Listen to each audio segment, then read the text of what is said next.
All I See Is You is a 2016 film directed by a really underrated director, I would say, in Marc Forster.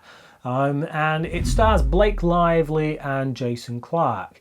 Now, Lively's character is this woman who is blind, and she is given this operation that gives her sight back. And then the rest of the film is really about how that affects their relationship. What happens when a really beautiful woman who is blind regains her sight and can see who she's married to? It's an interesting film. Now, there's things in it. There's some sex scenes in it that for me go a bit too far, and I'm just like, I'm out. I don't need to see that. It's just like, just stick with the character stuff. It's just, yeah, it's a bit too much. But everything else, I mean, this film's got a 2.6 on Letterboxd. Once again, as I say, Marc Forster, really underrated director. This is the guy who made Finding Neverland, Monsters Ball, World War Z, which I think is incredibly underrated. He made he made the most underrated Bond film in Quantum of Solace. He's done some really fine work, I think, personally. And I feel like this film, it's a very, very good character study of these two people. It's got some twists and turns in it. You start to realise characters aren't necessarily how they've painted themselves to be, or who the partner thought they were.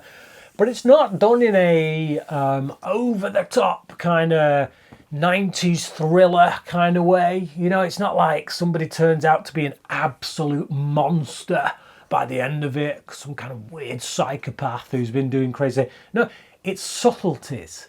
This film deals in subtleties of character. There are moral shades of grey. People do things or have thought patterns or say things or have acted in certain ways that you could almost trace it back and think, yeah, I can understand how they might have gotten there. And had I been in the same position, it's very easy to, you know, if you're being honest with yourself, you could very much imagine that your apple might not fall so far away from that tree. It's that subtlety that I really appreciate. And it's that, again, for me, makes someone like Forster a really underrated director. Because I think a lot of people will come to this film, they'll get to the end of it and say, oh, there's some sex in it, but the rest was a bit boring. Nothing happens. It doesn't go anywhere. And I don't feel that's true. I feel like it goes many places, but it's all character based. It's all these subtle shifts in outlook, in the way that people see. You know, this is a film about how we view the world, you know, how we see things, and, you know, and it's told through the perspective in many ways of a blind woman getting her sight back. How does that change the way she views the world? But also, how does it change how her husband views the world? He's always been a carer, you know? He's always been his wife's carer. She's relied on him for everything. And all of a sudden, that's gone.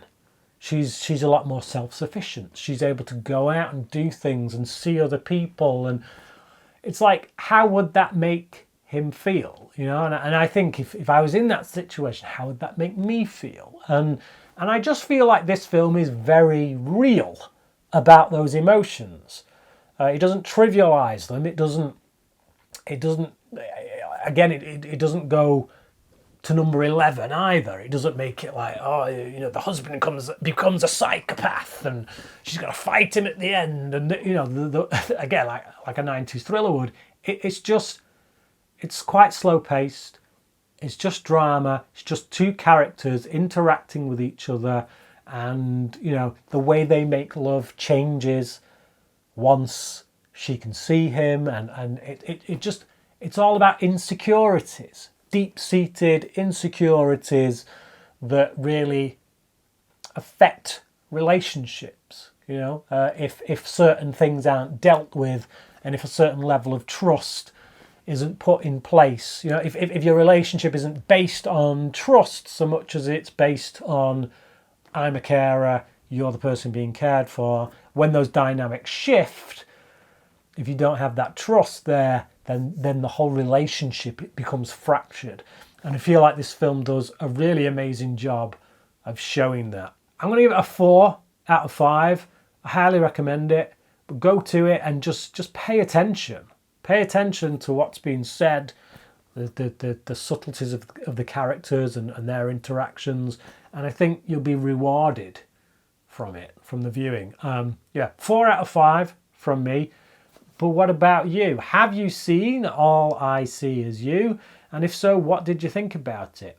Do leave your comments down below. Let me know your thoughts. And until next time, crack in.